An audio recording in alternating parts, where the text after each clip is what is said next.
Assalamualaikum warahmatullahi wabarakatuh.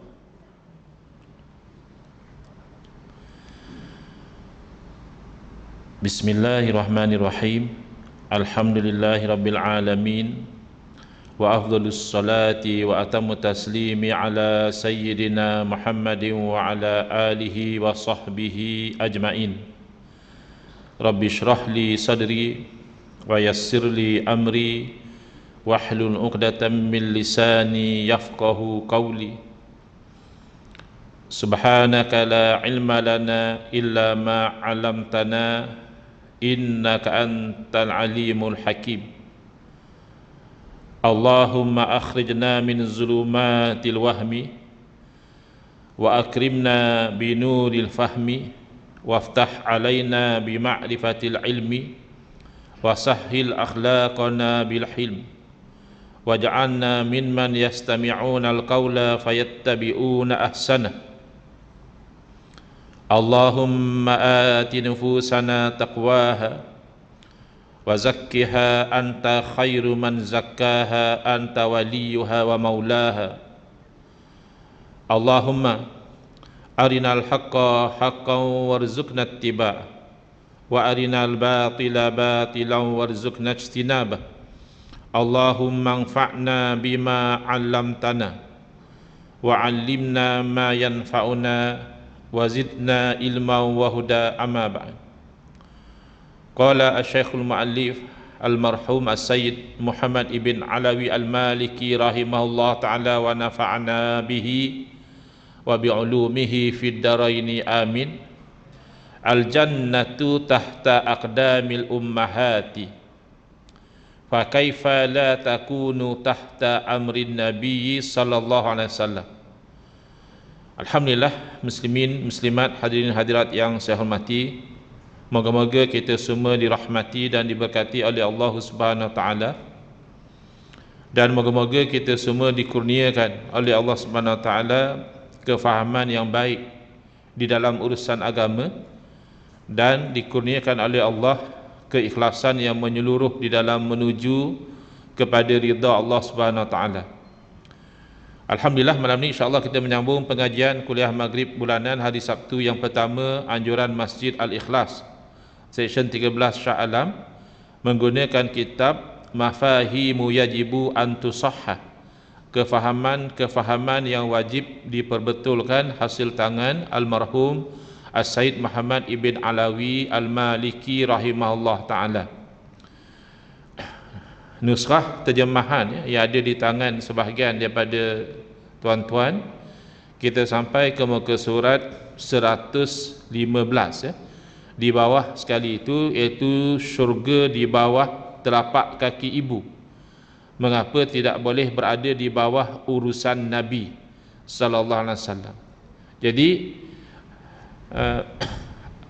pengarang masih lagi di dalam rangka memperbetulkan salah faham sebahagian umat Islam yang menolak keistimewaan yang ada pada Rasulullah sallallahu alaihi wasallam dengan alasan bahawa Nabi sallallahu alaihi wasallam adalah manusia biasa, bersandarkan kepada firman Allah, "Qul innama ana basyarum mithlukum." Katakanlah, aku itu adalah manusia seperti kamu. Jadi Nabi SAW manusia seperti kita. Jadi tidak ada keistimewaan yang diceritakan Nabi SAW boleh begini, Nabi SAW boleh begitu. Tak ada. Nabi manusia seperti kita. Jadi ini adalah salah faham, ya. Nabi SAW manusia seperti kita, maknanya basyariyah. Dari segi kemanusiaan itu, ya, Nabi SAW seperti kita. Nabi SAW makan, minum, lapar, mengantuk, tidur, penat, sakit, dan satu masa baginda wafat, meninggal dunia seperti kita. Bukan baginda SAW malaikat yang tidak makan dan minum, yang tidak berkahwin, bukan. Dan apatah lagi bukan Nabi SAW itu Tuhan, tidak. Nabi SAW itu makhluk, abduhu wa rasuluh. Nabi SAW adalah hambanya, hamba Allah, ya, dan juga utusannya. Tetapi tidak berarti Nabi SAW tidak ada keistimewaan, ya. Qul innama ana basyarum mislukum yuha ilayya. diberi wahyu kepada saya. Siapa antara kita yang diberi wahyu kepada kita? Tak ada. Yang diberi wahyu hanya para nabi, para rasul. Dan jelas dalam Al-Quran sendiri Allah memberitahu bahawa Allah lebihkan sebahagian rasul berbanding dengan rasul yang lain. Rasul tu dah lebih dah berbanding dengan manusia, kerana rasul dapat wahyu, ya, manusia biasa tak dapat wahyu. Sesama rasul itu pun Allah lebihkan sebahagian rasul dengan keistimewaan tertentu, walaupun sama-sama rasul berbanding dengan rasul yang lain. Jadi ada satu syair yang sangat baik, ya, menerangkan bagaimana Nabi SAW manusia seperti kita daripada sudut kemanusiaan, tapi tidak seperti kita daripada sudut keistimewaan, ya. Muhammadun basyarun la kal basyari bal huwa kal yaquti bainal hajari. Muhammad adalah manusia tapi bukan macam manusia lain. Macam mana pula manusia bukan macam manusia? Patut manusia samalah macam manusia.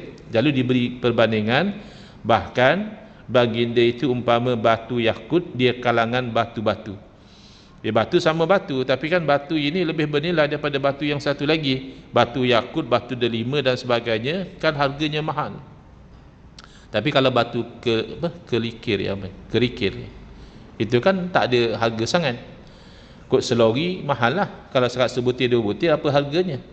Tapi kalau batu delima, batu zamrud, batu itu ini kan sebutir itu pun sudah nilainya mahal. Jadi memang Nabi SAW manusia, ya, dari sudut basyariahnya ia samalah seperti kita manusia juga, tetapi daripada sudut keistimewaan tidak sama. Wa minal khasaisin nabawiyyati allati jara fiha al-bahsu baina ahli al-ilmi ma jaa min anna an-nabiyya sallallahu alaihi wasallam min anna an-nabiyya sallallahu alaihi wa alihi wasallam yaqta'u ardal jannata wa qad dzakara hadhihi al-khususiyyata Al-Hafiz As-Suyuti wal-Qastalani wal-Zarqani fi syarhihi ala al-mawahibil laduniyah wa ma'lum anna hadzal iqta'a la yakunu illa liman yastahiquhu min ahli tauhidi wa biidznillah subhanahu wa ta'ala. Salah satu keistimewaan kenabian, ya, yang menjadi polemik perbincangan di kalangan para ulama adalah keterangan yang menyatakan bahawa Nabi SAW baginda membahagi-bahagikan tanah syurga. Nabi yang bahagikan, ini tanah syurga ni untuk siapa, tanah syurga ni untuk siapa. Jadi ada orang keberatan nak menerima. Kenapa pula Nabi yang bagi? Kan syurga tu milik Allah. Yalah, segala-galanya milik Allah.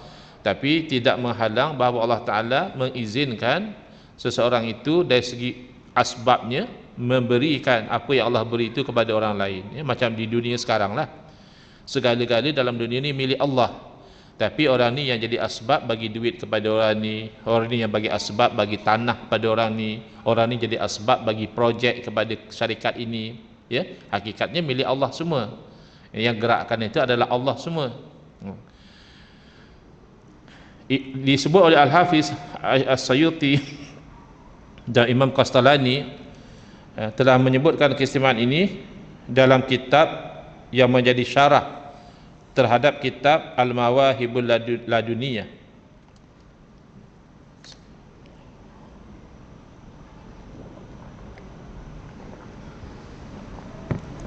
Sudah maklum kalau pemberian bahagian ini tentulah hanya untuk mereka yang berhak dari kalangan orang-orang yang mengesakan Allah Subhanahu Wa Taala. Bukan makna Nabi SAW boleh bagi tanah syurga ni kepada orang kafir, musyrik, bukan, ya. Tetap juga kepada orang mukmin, orang yang muwahhid, orang yang mentauhidkan Allah dan atas izin Allah Subhanahu Wa Taala. Bukan maknanya Nabi SAW buat sesuatu independen daripada ketentuan Allah, tidak. Masih lagi ta'alluq dengan keizinan daripada Allah Subhanahu wa taala.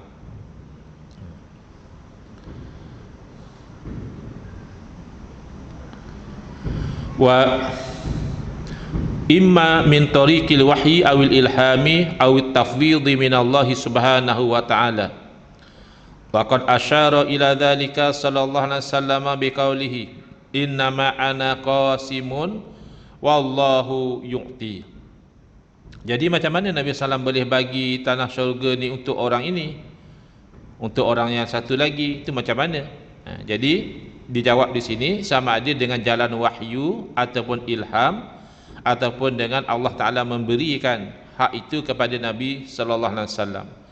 Dan ini telah diisyaratkan oleh hadis baginda SAW sendiri bila mana Nabi SAW bersabda, innama ana qasimun wallahu yu'ti, hanya saja saya ini tukang bagi, tapi Allah lah yang sebenarnya memberi. Bukan milik saya asal, tidak, milik Allah syurga tu, tapi saya diberi oleh Allah Ta'ala satu keistimewaan membahagi-bahagikan. Kalau kita bayangkanlah ya, dalam urusan dunia ni, kadang-kadang tu masa dekat-dekat nak pilihan raya lah, ada orang bagi kita hadiah ni, hadiah tu, bagi duit, bagi barang ya. Yang tukang bagi itu bukan milik dia, mungkin parti yang bagi ya, tapi dia tukang bagi. Sumbangan itu sebenarnya bukan daripada dia.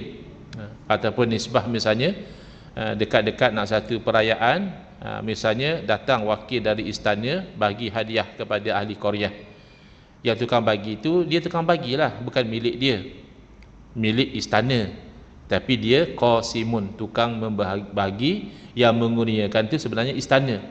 Untuk kita faham konsep bahagi dan memberi ni, bukan nak samakan Allah dengan istana atau Allah dengan parti, bukan. Supaya kita faham konsep beza antara qasim yang membahagi dan juga mu'ti yang memberi. Wa idza sahha at-ta'biru bi anna al-jannata tahta aqdamil ummahati fa kaifa la yasihhu at-ta'biru bi anna al-jannata tahta amrihi sallallahu alaihi wasallam bal tahta qadamihi wal makna wahid. Apabila sahih ibarat yang mengatakan bahawa syurga itu berada di bawah telapak kaki para ibu, ini tak bolehlah faham secara literal, jenuh lah masing-masing pakat balik intai tapak kaki mak, mana syurga tak nampak pun ya. Nampak kulit menggelupah ada lagi, kena-kena nampak kuku cekam pun ada lagi ya, tak nampak syurga pun. Teruk sangatlah kalau faham literal macam itu. Berarti pentingnya redha ibu itu membawa kepada ridha Allah, dan ridha Allah itulah yang menyebabkan kita masuk dalam syurga. Jadi ditakbirkan bahawa syurga itu di bawah telapak kaki para ibu. Jadi kalau kita boleh terima ibarat yang sedemikian, kenapa tidak betul kalau kita katakan bahawa syurga itu berada di bawah urusan Nabi SAW yang nanti akan bahagi-bahagikan. Bahkan kalau kita katakan syurga itu berada di bawah tapak kaki Nabi, makna seorang itu dapat syurga bergantung kepada ridha Nabi SAW, dan ridha Nabi SAW itu bergantung kepada ittiba'us sunnah, ikut kepada ajaran Nabi SAW. Qul in kuntum tuhibbunallaha fattabi'uni yuhibbukumullah. Katakanlah sekiranya kamu itu kasih kepada Allah, fattabi'uni, maka hendaklah kamu ikut kepada saya. Natijahnya yuhibbukumullah, nescaya Allah kasih kepada kamu. Allah kasih pada kita, masuk syurga ya. Maka tak salahlah kalau kita kata syurga itu di bawah telapak kaki Nabi sallallahu alaihi wasallam ya, bukan secara literal, makna sama sahaja. Wa ma'rufun inda adna tulabil ilmi ma'rifatan bahwa ta'birun majaziyul maqsudi minhu annal wusulu ilal jannati huwa min tariqi birril walidaini wa khidmatihima wa khususan al-um, wa huwa bin nisbati lin nabi sallallahu alaihi wasallam min haitsu ta'atihi wa mahabbatihi wa muwalatihi. Dan ma'ruf maknanya sedia maklumlah di kalangan penuntut ilmu yang paling common lah, penuntut ilmu yang paling corat lah, bukan best student pun ya, tak perlu best student lah untuk faham ni. Dia dapat dalam kelas tu dia nombor last sekali pun dia faham bahawa mengatakan syurga di bawah telapak kaki ibu itu adalah majazi, metaphorical, bukan hakiki, bukan actual syurga tu ada bawah tapak kaki ibu, bukan. Nak tunggu top student dulu ke baru faham? Tak perlu. yang paling corot dalam kelas pun, yang paling lembab dalam kelas pun, dia fahamlah kalau kata syurga bawah tapak kaki ibu tu berarti secara metaphorical. Apa maksudnya? Iaitu bahawa sampai kepada syurga itu adalah dengan jalan berbuat baik kepada kedua ibu bapa, dengan jalan berkhidmat kepada kedua ibu bapa, lebih-lebih lagi kepada ibu. Memang dalam hadis Nabi SAW mengulang ibu 3 kali, barulah menyebut kepada bapa. Memang dua-dua tu kena ditaati, kena dipatuhi, kena dijaga hati dan perasaan mereka, tapi lebih-lebih lagi ibu. Dan bapa pun tak boleh komplain lah, sebab datangnya manusia atas dunia ni kalau melalui bapa atas jalan lazat, seronok, sedap. Tapi kalau ibu atas jalan sakit, kan 9 bulan lagi bawa, lepas tu masa bersalin juga sakit. Jadi layaklah, maknanya bapa tak boleh komplain lah. Kenapa ibu dapat lebih, tu tak boleh komplain, ridha sajalah. Iaitu kelebihan yang Allah kurniakan kepada kaum wanita dalam posisi mereka sebagai ibu. Jadi itulah dikatakan syurga di bawah telapak kaki ibu. Maknanya buat baik kepada ibu, khidmat kepada ibu, hormat kepada ibu, jaga hati ibu dan sebagainya. Dan kata-kata ini nisbah kepada Nabi SAW. Bila kita kata syurga di bawah telapak kaki Nabi, berarti taat kepada Nabi, kasih kepada Nabi, menolong kepada ajaran Nabi. Itulah menjadi jalan ke syurga Allah Subhanahu wa ta'ala. Walihadzal khususiyyati amsalun kasiratun tashhadu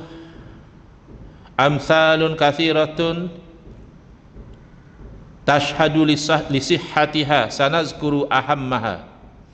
Dan untuk keistimewaan yang diberikan kepada Rasulullah sallallahu alaihi wasallam, contoh-contoh yang banyak yang menyaksikan kebenarannya, kami akan sebut yang penting-penting. Maknanya kalau nak sebut semua jadi panjang, tak apalah, kami sebut yang penting-penting. Iaitu yang pertama, An-Nabi sallallahu alaihi wasallam yadmanul jannata. Nabi SAW baginda boleh menjamin syurga, bagi seseorang.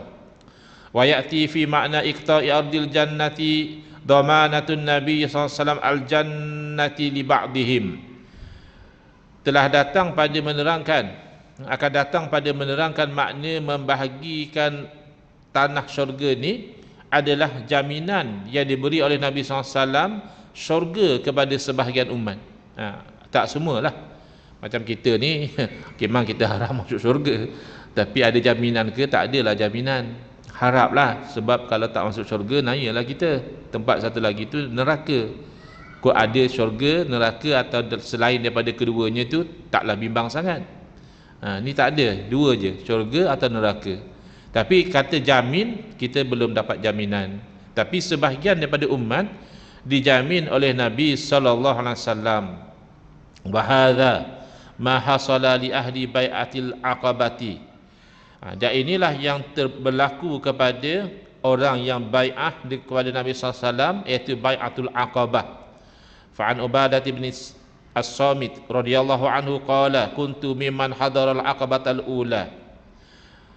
Daripada Ubadah bin As-Samit radhiyallahu an, beliau berkata, saya adalah salah seorang yang participate di dalam bai'ah Aqabah yang pertama. Wa fihi fabaya'na Rasulullah sallallahu alaihi wasallam ala alla nusyrika billahi syai'a wala nasriqa wala nazniya wala naqtula auladana wala na'tiya bi buhtanin azimin naftarihi baina aidina wa arjulina wala na'sihi fi ma'rufin. Maka kami telah berbai'ah dengan Rasulullah SAW bahawa kami tidak akan mensyirikkan Allah Ta'ala dengan sesuatu apa pun. Ini dosa yang paling besar lah. Bahkan ini bawa kepada kufur lah, orang syirik kepada Allah. Kemudian pergi kepada menjauhi maksiat, iaitu kami tidak akan mencuri, dan kami tidak akan berzina, dan kami tidak akan membunuh anak-anak kami. Kerana sedia maklum pada zaman itu, bila mereka mendapat anak perempuan khususnya, mereka tidak suka, lalu mereka bunuh anak perempuan mereka itu hidup-hidup, kerana merasa satu benda yang aib. Kalau anak lelaki mereka bangga, kerana ini anak yang diharapkan akan turut berperang bersama dengan mereka, menaikkan nama baik kabilah. Tapi kalau anak perempuan ni dianggap kurang, jadi ini dilarang dalam agama kita. Lalu mereka berbai'ah tidak akan membunuh, dan kami tidak akan membawa sesuatu pendustaan yang kami itu mereka-reka di hadapan tangan kami dan juga kaki kami. Maknanya tidak melakukan apa-apa pendustaan, penipuan dan sebagainya. Dan kami tidak akan melanggar suruhan dan larangan Nabi SAW pada perkara yang baik. Qala, lalu Nabi SAW apabila mendengar bai'ah mereka itu, Nabi SAW memberi satu jaminan, fa'in wafaitum falakumul jannata. Kalau kamu menunaikan bai'ah kamu, tak langgar, maka bagi kamu syurga. Nah, ini satu jaminan. Syaratnya jangan langgar. Bai'ah yang dah bagi tadi jangan langgar. Wa in washitu min zalika syai'an fa amrukum ila Allah. In sya'a azaba wa in sya'a ghafara. Kalau kamu menipu sebahagian daripada yang tadi itu, syirik tidak boleh lah. Syirik itu Allah tidak ampunkan. Kalau mati dalam keadaan tak bertaubat daripada syirik itu Allah tidak ampunkan. Tapi yang lain daripada syirik, kamu ada langgar misalnya bab mencuri atau bab berzina dan sebagainya, maka urusan kamu tu serah pada Allah lah. Kalau Allah kehendaki, Allah akan azab kerana kamu melanggar bai'ah tadi, dan sekiranya Allah kehendaki, Allah ampunkan. Tapi kalau yang tidak langgar, itu Nabi jamin syurga. Itu contoh jaminan syurga daripada Nabi sallallahu alaihi wasallam ke orang bangkang. Ini dalil dia. Zakarahu Ibnu Katsir fi babi bad'i Islamil Ansar. Disebut kisah ini oleh Al-Imam Ibn Katsir dalam bab permulaan Islamnya golongan Ansar. Qala rahimahullah ta'ala, wa jaa fi sahihi Muslim at-tasrihu bi anna tilkal bai'ata masyrutatun bil jannati. Telah datang dalam sahih Muslim satu keterangan yang jelas, expressly mentioned, bahawa bai'ah tersebut itu disyaratkan dengan syurga. Jadi bai'ah kamu dapat syurga. Qala Ubadah bin Samit radhiyallahu anhu, inni minan nuqaba'il ladzina bay'u Rasulullah sallallahu alaihi wasallam wa qala bay'nahu ala alla nusyrika billahi syai'a wa la nasrika wa la nazniya wa la naqtulan nafsal lati harramallahu illa bil haqq wa la nanhaba wa la na'siya bil jannati in fa'alna zalika.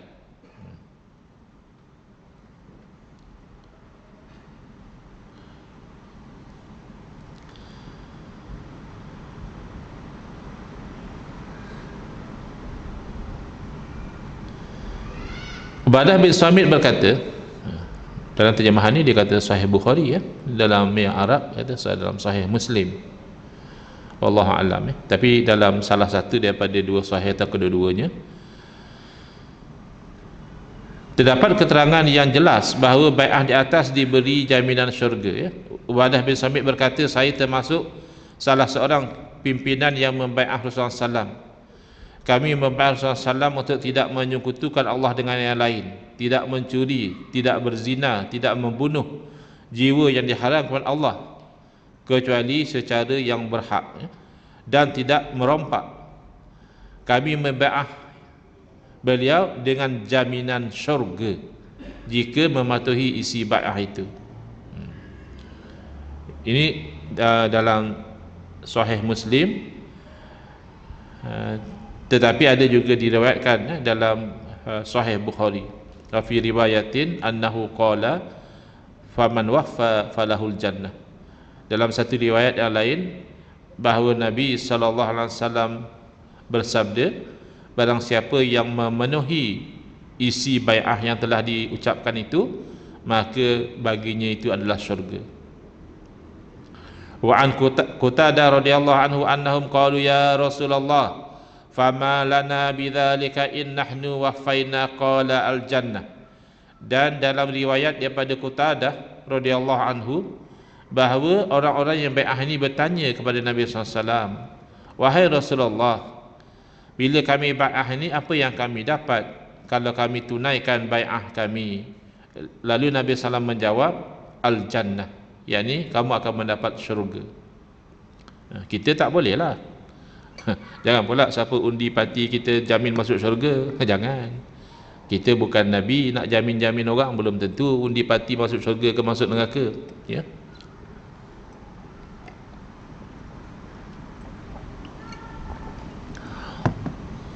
Wa an Abi Mas'ud radhiyallahu anhu anna Nabi sallallahu alaihi wasallam qala fa idza fa'altum zalika falakum 'ala Allahil jannata wa 'alai. Daripada Abu Mas'ud, moga-moga Allah Taala meridai beliau, bahawa Nabi sallallahu alaihi wasallam bersabda, apabila kamu melakukan yang demikian itu, maknanya kamu janjikan dalam bai'ah itu, maka tanggungan ke atas Allah memberikan kamu akan syurga, dan juga tanggungan ke atas saya, maknanya jamin daripada Allah dan daripada Rasul kamu akan dapat syurga. Wa an Aqabah bin Amr al-Ansari radhiyallahu anhu annahu qala annahu sallallahu alaihi wasallam qala fa idza fa'altum zalika falakum 'ala Allahil jannah wa 'alayya. Sama ya seperti tadi.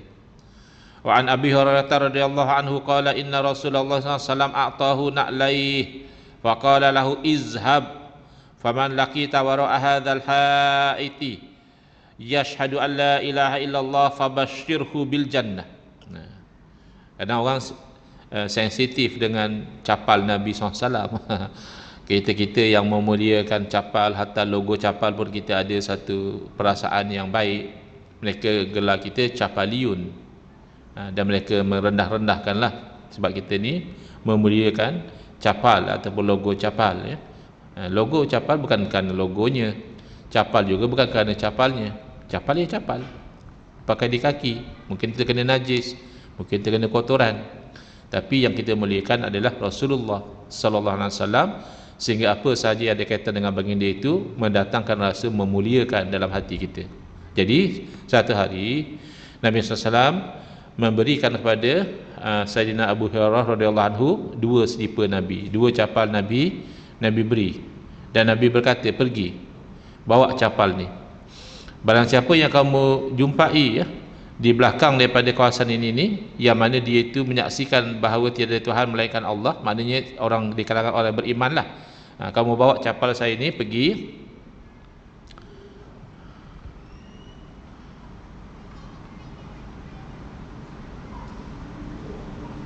di belakang daripada haid ni, dinding ataupun tembok ini, yang menyaksikan bahawa tiada Tuhan melainkan Allah, berarti orang yang beriman, maka hendaklah kau beritahu kepada dia khabar gembira bahawa dia itu akan mendapat syurga.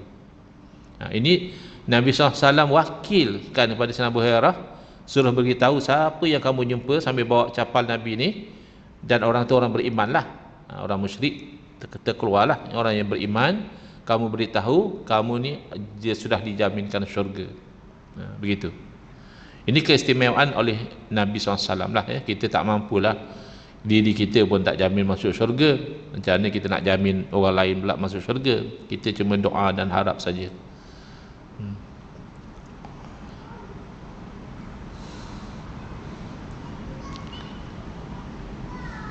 Jadi jangan ditolak lah ya keistimewaan Nabi SAW ini. Bahkan ditulis di sini, suku kun lidukhulil jannati biyadihi sallallahu alaihi wasallam. Ini kadang orang lagi sensitif. Sukuk ni dia terjemah apa? Tiket nak masuk syurga tu di tangan Nabi. Kita atas dunia ni pun, kalau ada orang yang kita tahu dia ni orang kuat kepada orang kerajaan ke kementerian ke, kan kita mau buat baik sama dia, supaya kalau kita masuk permohonan tender dia boleh recommend, sebab dia kenal kita, dia baik dengan kita. Ini tiket masuk syurga. Apa maksud tiket masuk syurga di tangan Nabi SAW? Jangan faham secara literal pula. Ada tu macam tiket bola ke, macam tiket bas ke, jangan faham secara literal. Wa ruwiya an Ibnu Abbas radhiyallahu anhuma qala qala Rasulullah sallallahu alaihi wasallam yudha'u lil anbiya'i manabira min nurin yajlisuna 'alaiha wa yabqa minbari la ajlisu 'alaihi aw qala la aqdu 'alaihi qa'iman baina yaday rabbi makhafatan ayyab asabi ilal jannati wa makhafatan ayyub asabi ilal jannati wa tabqa ummati ba'di fa aqulu ya rab ummati ummati fayaqulu Allahu azza wa jalla ya Muhammad ma turidu an asna'a bi ummatika fa aqulu ya rab ajil hisabahum fayud'a bihim fayuhasabun faminhum man yadkhulul jannata bi rahmatihi wa minhum man yadkhulul jannata bi syafaati fama azalu ashfa'u hatta a'ta sikakan bi rijalin qad ba'atha bihim ilan nari hatta inna malikan khazinan nari la yaqulu ya Muhammad ma tarakta li ghadabi rabbika fi ummatika min nikmah. Diriwayatkan daripada Sayyidina Abdullah bin Abbas radhiyallahu anhuma, Nabi SAW bersabda, didirikan bagi para nabi itu mimbar daripada cahaya, yang mana mereka duduk di atas mimbar itu, dan kekallah mimbar saya itu, saya tidak duduk di atasnya. Jadi para nabi lain masing-masing duduk atas mimbar, Nabi SAW juga ada mimbar Nabi, tapi Nabi tidak duduk. Tapi Nabi SAW berdiri. Kenapa Nabi SAW tak duduk? Kerana takut bahawa Nabi SAW itu dibawa ke syurga sedangkan umat ketinggalan di belakang. Lalu Nabi SAW bersabda, ya Rabb, wahai Tuhan, ummati ummati, umat saya umat saya. Lalu Allah Ta'ala berfirman, wahai Muhammad, apa yang kamu nak supaya aku lakukan dengan umatmu? Lalu Nabi SAW menjawab, ya Allah, wahai Tuhan, segerakanlah hisab, perhitungan mereka, sebab menunggu di dunia ni pun satu penyiksaan. Orang tunggu duit KWSP pun jenuh duk cek bila nak masuk ya. Tunggu duit KWSP je pun ya. Lagilah tunggu nak bergerak dari akhirat ni. Lalu Nabi SAW memohon supaya disegerakan.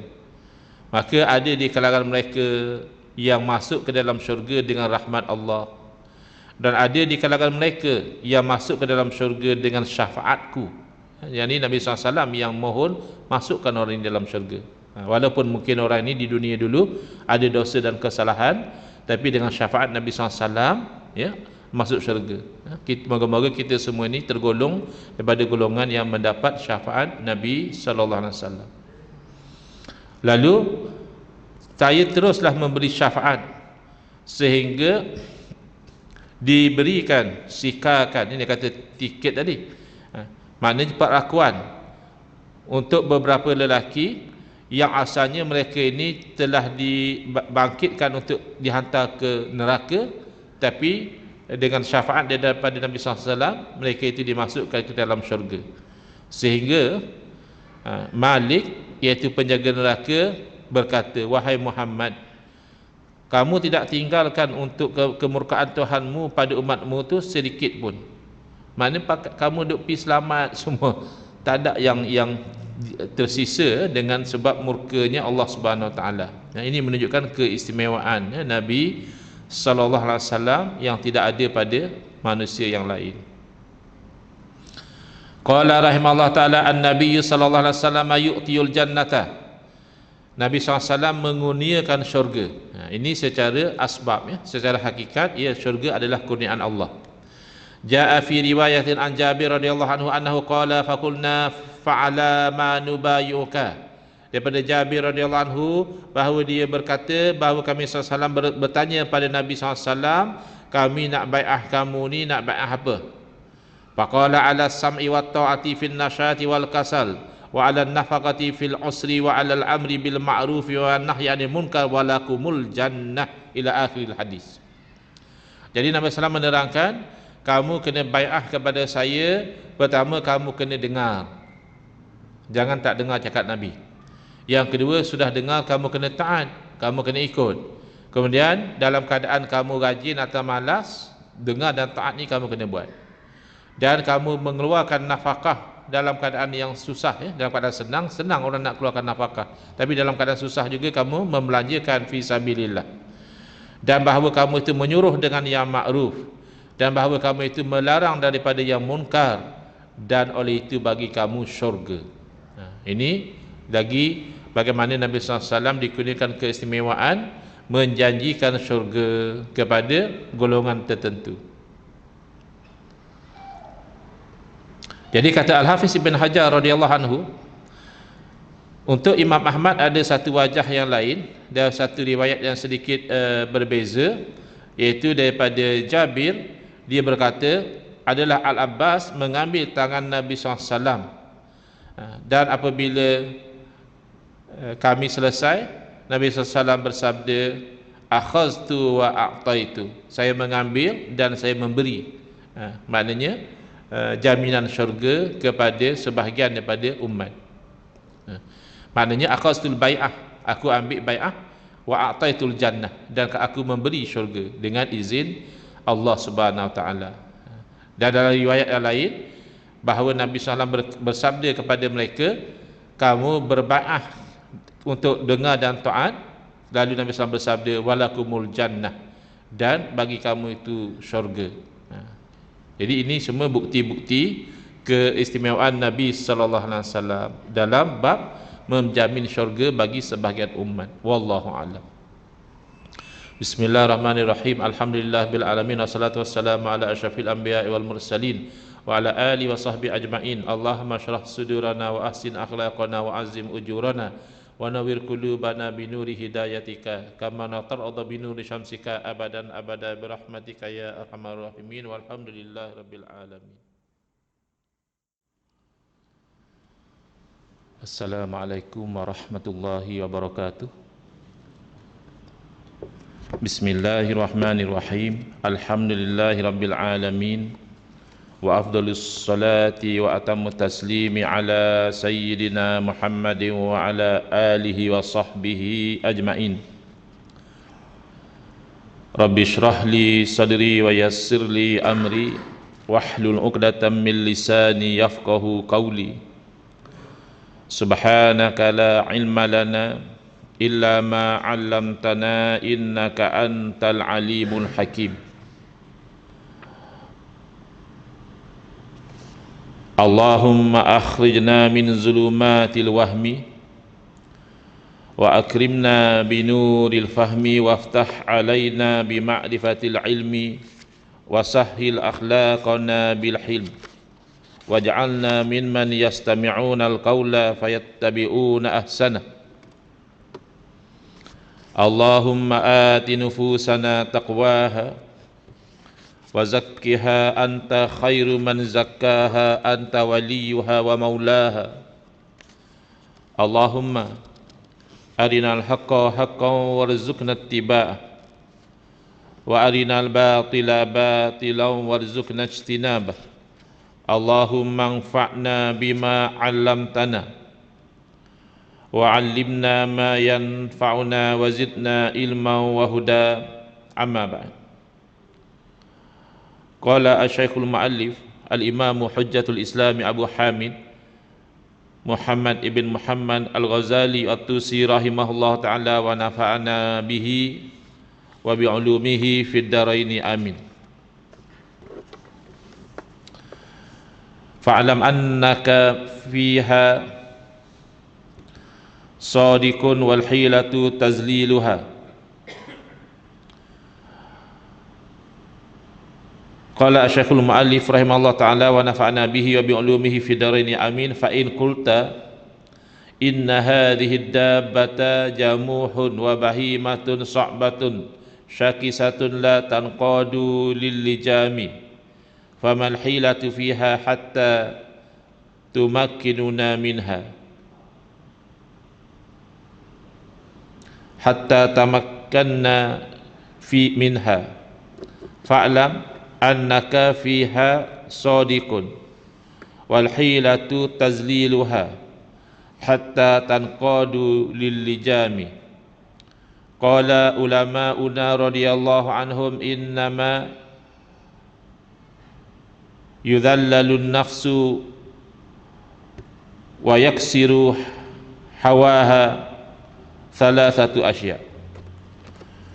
Alhamdulillah, muslimin, muslimat, hadirin hadirat yang saya hormati, moga-moga kita semua dirahmati dan diberkati oleh Allah Subhanahu wa taala, dan moga-moga kita semua dikurniakan oleh Allah Subhanahu wa taala kefahaman yang baik di dalam urusan agama, dan dikurniakan keikhlasan yang menyeluruh di dalam menuju kepada ridha Allah Subhanahu wa taala.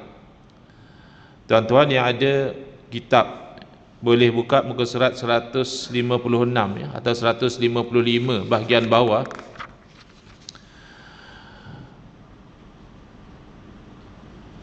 Maka sekiranya anda berkata, paragraf yang kedua terakhir ya, di tengah-tengah itu, maka sekiranya anda berkata ataupun bertanya bahawa sesungguhnya nafsu yang jahat ini merupakan seekor binatang yang liar.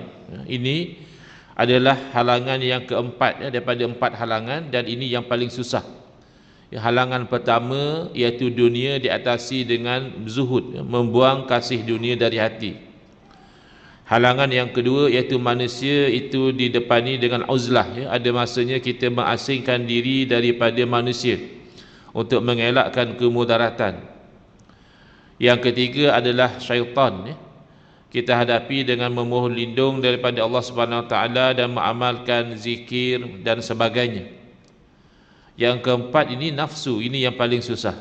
Lalu kalau ada orang tanya, nafsu ini ibarat seekor binatang yang liar, bukan binatang ternakan yang jinak, tidak. Satu haiwan yang sukar dijinakkan lagi jahat perangainya dan tidak terkendali oleh kekangan. Kalau macam kuda tu ya, kita pasang tali kekang, elok dia walaupun asalnya dia liar.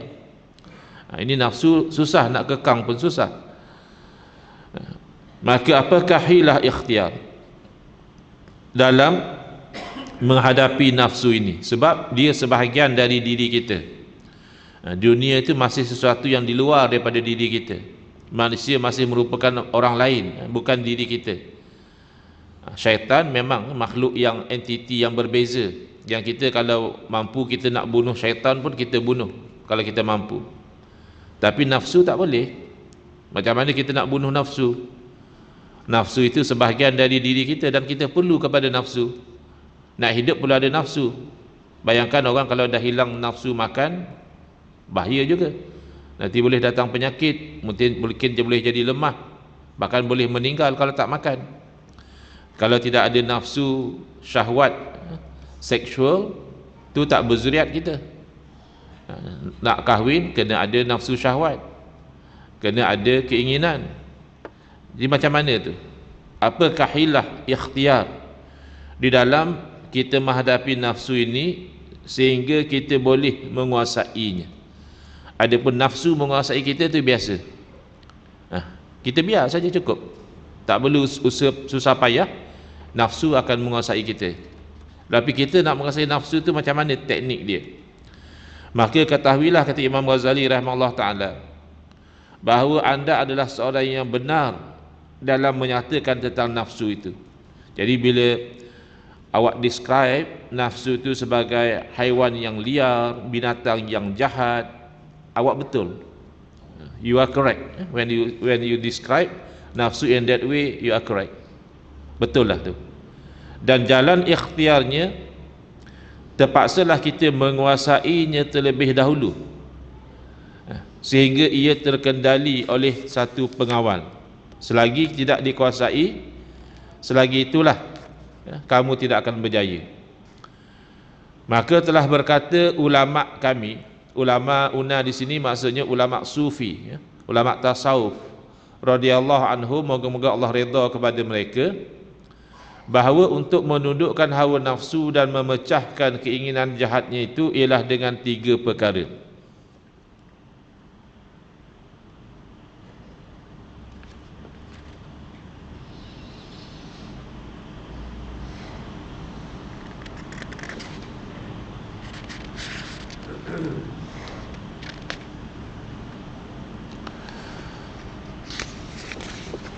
Ahaduha man'us syahawati fa inna dabbatal haruna talinu idza naqasa min ulfiha.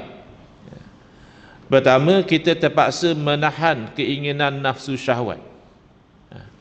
Nafsu makan, nafsu nak kepada harta, nafsu nak kepada pangkat, nafsu nak kepada jawatan dan kemasyhuran, nafsu seks dan sebagainya. Itu kita kena tahan, kerana binatang yang degil dia akan menjadi lembut apabila dikurangkan makanannya. Kalau kita asyik beri saja, dia jadi kuat, dia akan mengalahkan kita. Habis tak payah makanlah Ustaz, makan. Tapi kalau selama ni kita makan itu, kalau dalam bahasa utara tak silap saya dipanggil menteka darah, ya. Makan dan menteka darah tu lain. Jadi kita kurangkan. Kalau selama ini lagi selera kita makan, kita cuba kalau dah rasa hilang lapar, kita berhenti. Tak makan langsung, ya tak mampu. Kecuali dengan jalan puasa lah, kita tak makan pada waktu siang. Sebab dengan kita menahan itu, dia akan jadi lemah. Kalau kita biar, dia akan jadi kuat. Wasani hamlu asqalil ibadati 'alaiha fa innal himara idza zida fi hamlihi ma'an nuqsani min ulfihi tadallala wa qada. Yang kedua, tekniknya adalah kita membebankan atas nafsu itu supaya dia memikul bebanan-bebanan ibadah. Memang nafsu dengan ibadah ni tak ngam. Kita akan rasa berat, kita akan rasa mengantuk, kita akan rasa bosan, ya. Tapi kita bebankan juga. Apa yang nafsu tu tak suka, baca Quran, kita baca. Sembahyang wajib tak ada pilihan lah. Nafsu suka tak suka, sembahyang sunat, ya. Nafsu tak suka sembahyang sunat, yang wajib tu pun dah berat, maka kita paksa dia dengan buat juga sembahyang sunat.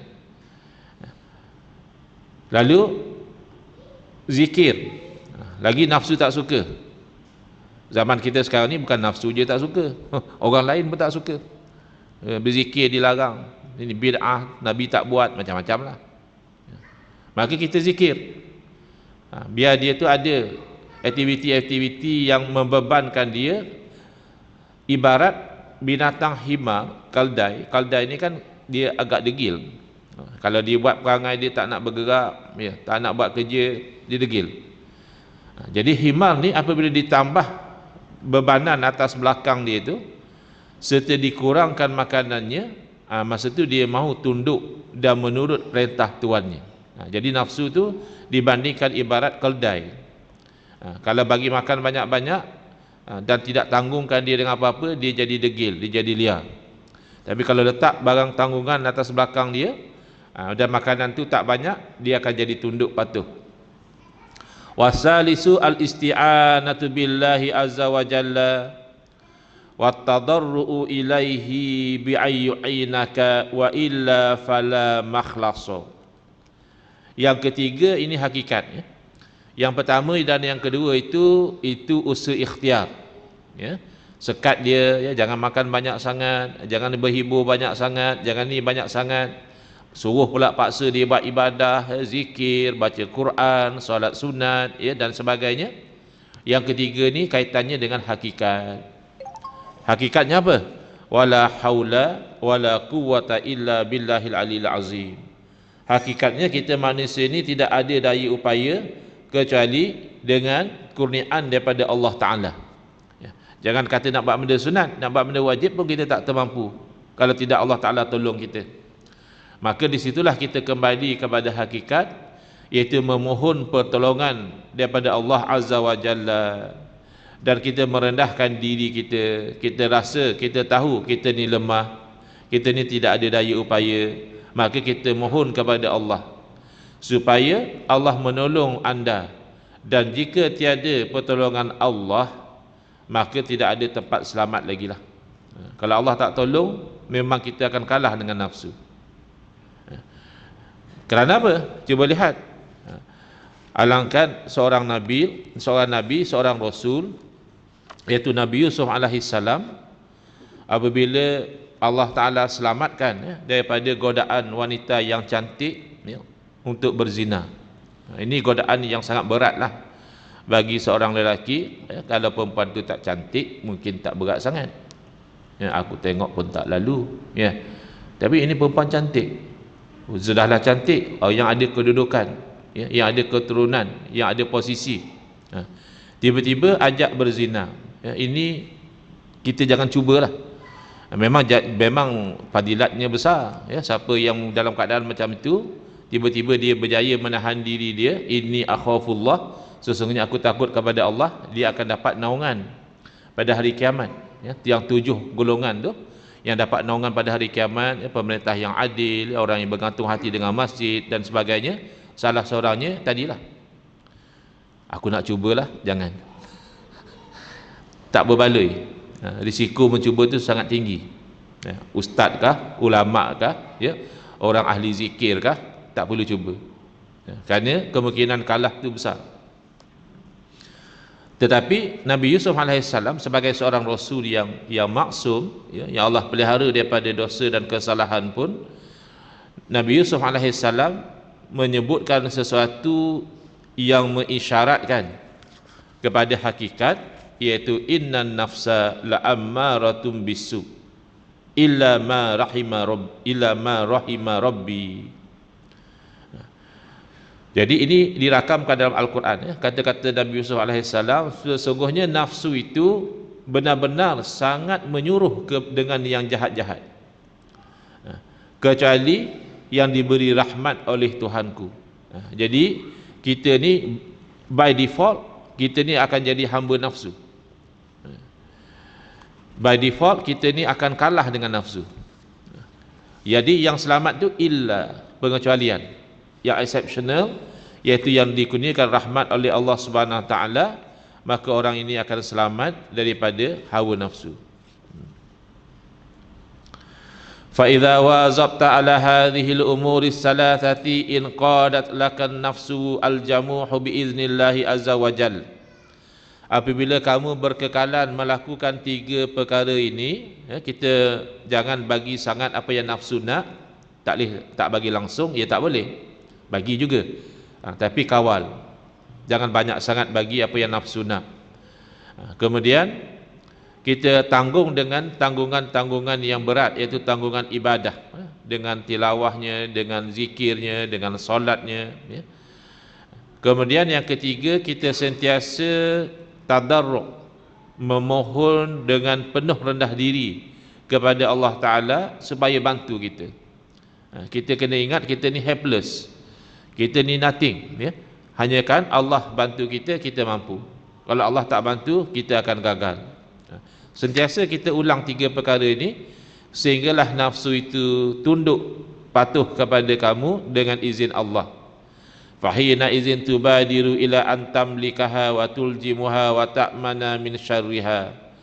Maka ketika itu, bila dia dah tunduk, hendaklah kamu bersegera mengawal dia dan mengekang dia, dan kamu akan selamat daripada kejahatannya.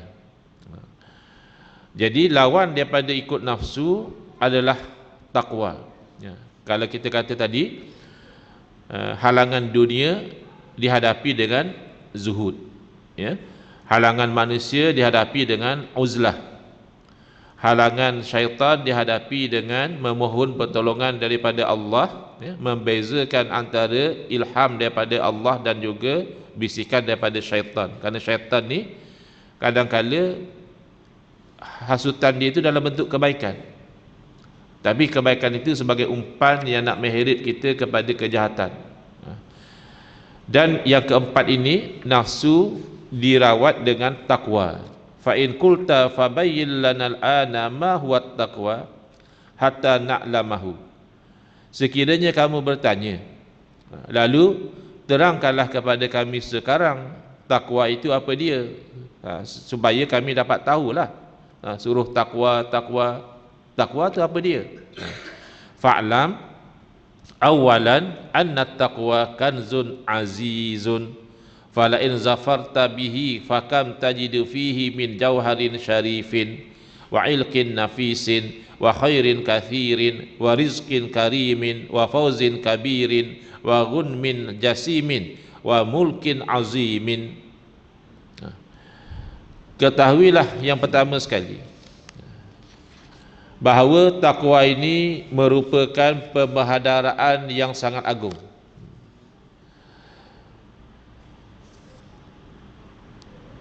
Sekiranya anda mendapat takwa, maka alangkah banyaknya anda memperolehi permata yang mulia, barang perhiasan yang mahal, kebaikan yang banyak, rezeki yang mewah, kejayaan yang besar, keuntungan yang banyak, dan kerajaan yang maha agung. Ini bayangan, ya. Description tentang takwa ni betapa tinggi.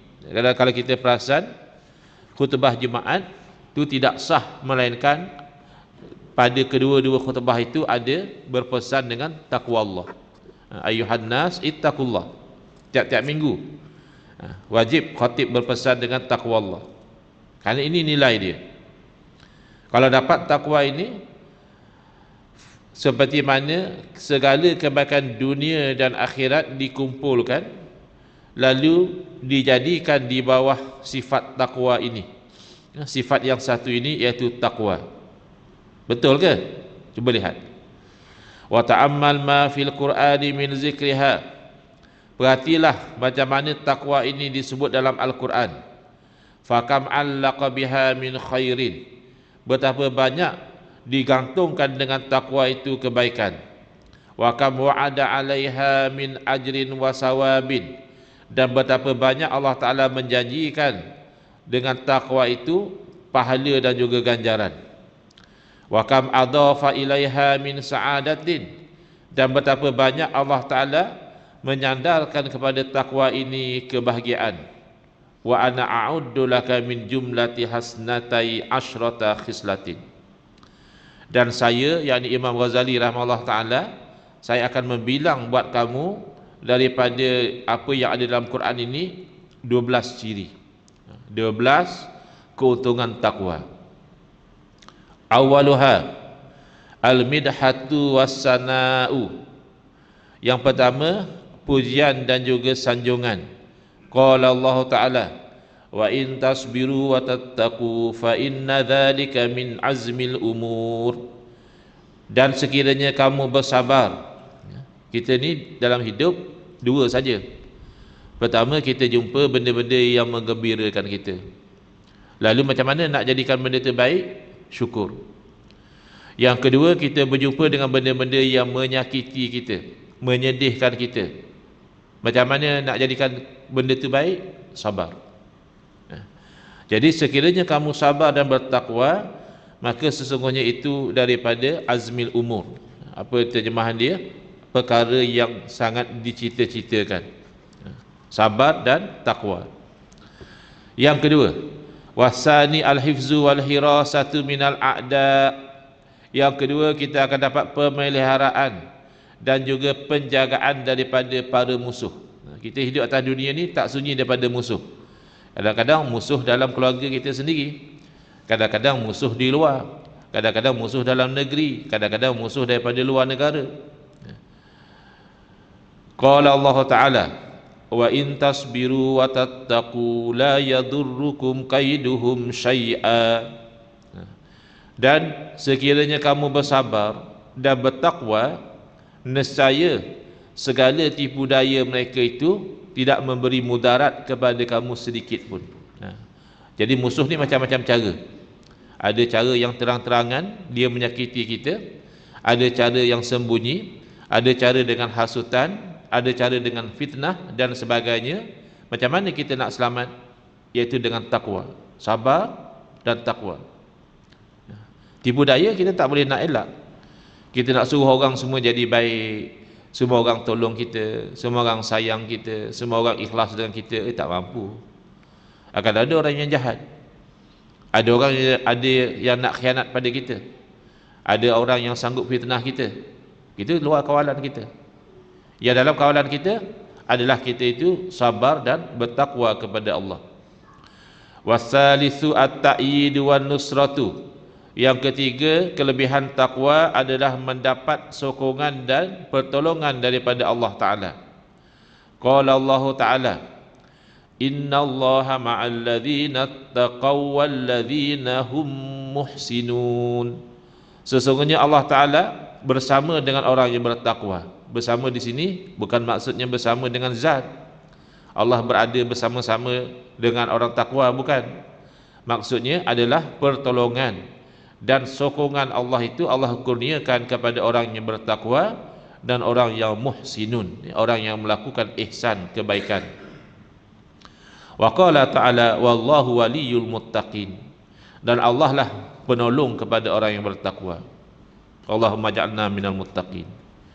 Ya Allah, jadikanlah kami semua ni di kalangan orang yang bertakwa.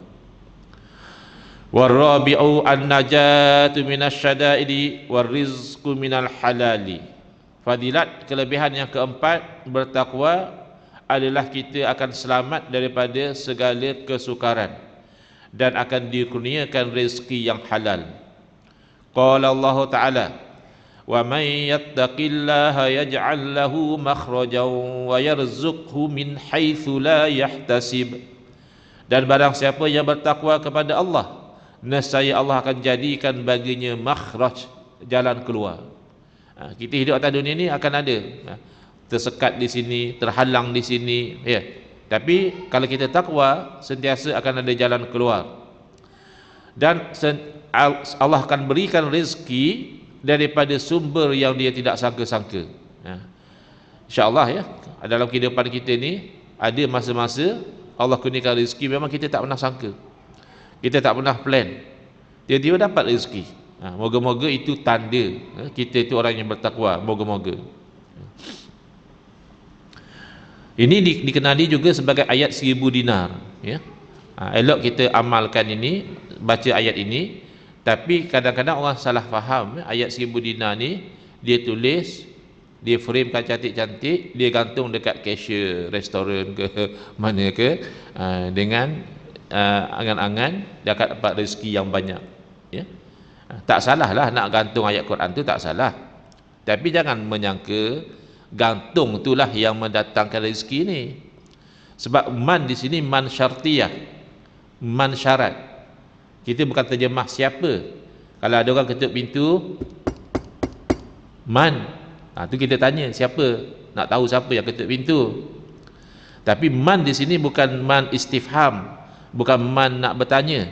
Man di sini adalah man syartiyah, iaitu man syarat.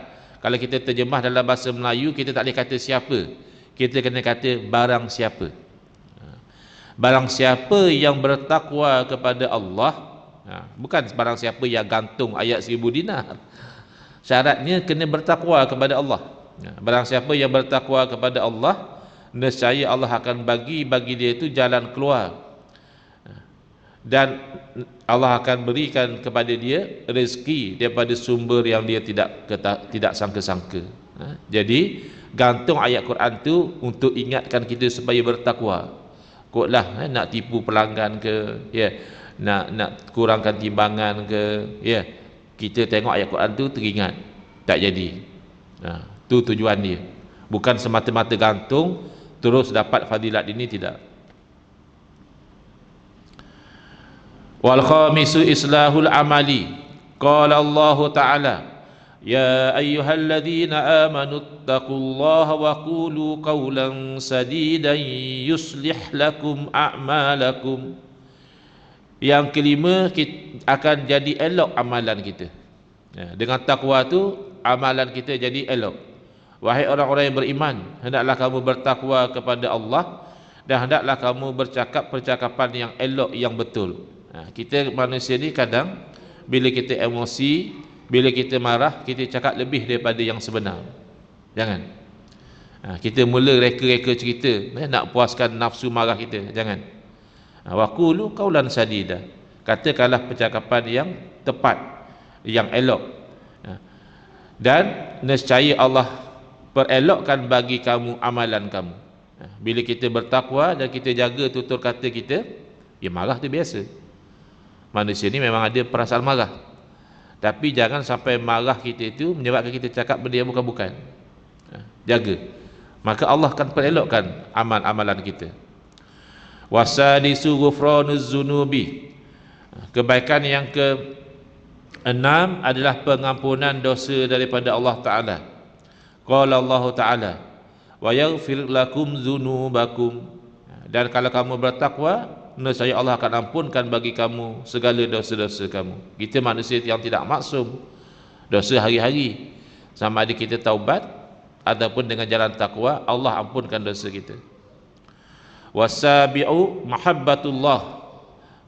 Yang ketujuh, fadilat daripada takwa adalah mendapat kasih daripada Allah Ta'ala. Qala Allah Ta'ala, innallaha yuhibbul muttaqin. Sesungguhnya Allah Ta'ala kasih kepada orang yang bertakwa. Wattasi'un, fadilat yang kesembilan, al-i'zazu wal ikramu. Diberikan kehebatan dan juga kemuliaan oleh Allah Ta'ala. Qala Allah Ta'ala, inna akramakum indallahi atqakum. Sesungguhnya yang paling mulia di kalangan kamu di sisi Allah adalah yang paling bertakwa di kalangan kamu. Di sisi Allah lah. Di sisi manusia tu lain lah. Dia akan tengok juga pangkat kita, kekayaan kita, kedudukan kita, keturunan kita. Itu di sisi manusia. Sebab itu Nabi SAW pun bagi tahu, tunkahul mar'atu li arba'. Dinikahi seorang wanita tu dengan sebab 4 perkara. Pertama, kerana kecantikan dia. Kemudian kerana keturunan baik. Ya, kadang orang suka kahwin dengan satu perempuan sebab dia keturunan orang baik-baik. Yang ketiga adalah kerana harta dia. Kadang-kadang orang suka, kenapa kamu kahwin dengan janda? Janda-janda pun janda kaya, kata dia. Dia suka dengan harta. Dan yang keempat adalah kerana agama. Ada orang pilih isteri kerana dia tengok orang ni elok. Orang Terengganu kata juruh. Oh, juruh molek dia kata. Ya. Orang Kelantan pun juruh juga. Juruh, ya. Kalau orang silat lain pula jurus tu. Berjurus ni maknanya elok perangai dia. Jadi Nabi SAW pesan, ambil yang kerana agama, nescaya kamu akan untung. Sebab kalau kerana cantik, berapa lama dia nak cantik? Kalau cantik tapi perangai menyakitkan hati, tak tahan juga. Ya. Kemudian kalau kerana keturunan, ialah keturunan baik itu satu kelebihan. Tapi kalau orangnya tak baik, masalah juga. Ya. Kalau kerana harta itu tidak boleh menjamin kebahagiaan. Ia membantu tapi tidak menjamin. Tapi kalau agama, itu insya-Allah jadi baik. Ya. Jadi cantik. Ialah kalau dah kahwin lama-lama tu masih cantik, gigi pun dah cabut. Ya. Kulit pun dah berkedut, ya, rambut pun dah beruban, tapi masih cantik bila agama dia ada. Kadang-kadang kita tengok orang perempuan kalau dah berusia, kalau dia lagi make up sebenarnya lagi hodoh. Betul tak? Perasan tak? Kalau orang perempuan yang dah tua-tua make up tu kan lagi hodoh. Tapi kan ada makcik-makcik yang sudah datang masjid, jernih air muka dia, kan? Sedap kita tengok, sejuk hati kita, ya. Sebab itu adalah agama. Jadi ini adalah fadilat, ya, iaitu kemuliaan di sisi Allah Subhanahu Wa Taala. Adapun di sisi manusia, sebab itu dalam bab nikah dia ada kafaah. Boleh seorang perempuan ataupun wali dia menolak untuk pernikahan kalau tidak sekufu. Perempuan tu nak kahwin dengan lelaki, tapi lelaki itu dari segi darajat dia rendah. Perempuan doktor PhD, ya, lelaki SPM pun tak ada misalnya. Perempuan kerja CEO gaji puluh ribu, lelaki hanya kerja misalnya bawah-bawahan gaji 1,000 lebih, ya. Di sisi Allah tak ada beza. Kalau dia bertakwa, dia mulia di sisi Allah. Tapi di sisi manusia ada. Makanya kalau wali dia tak setuju, itu boleh, alasannya tidak sekufu. Ataupun wali dia nak nikahkan, walinya berkenan dengan budak lelaki ni, elok perangai dia, isteri tak setuju, dia kata tak setaraf dengan saya, boleh perempuan itu bangkang dengan sebab alasan tidak sekufu. Di sisi Allah tidak ada.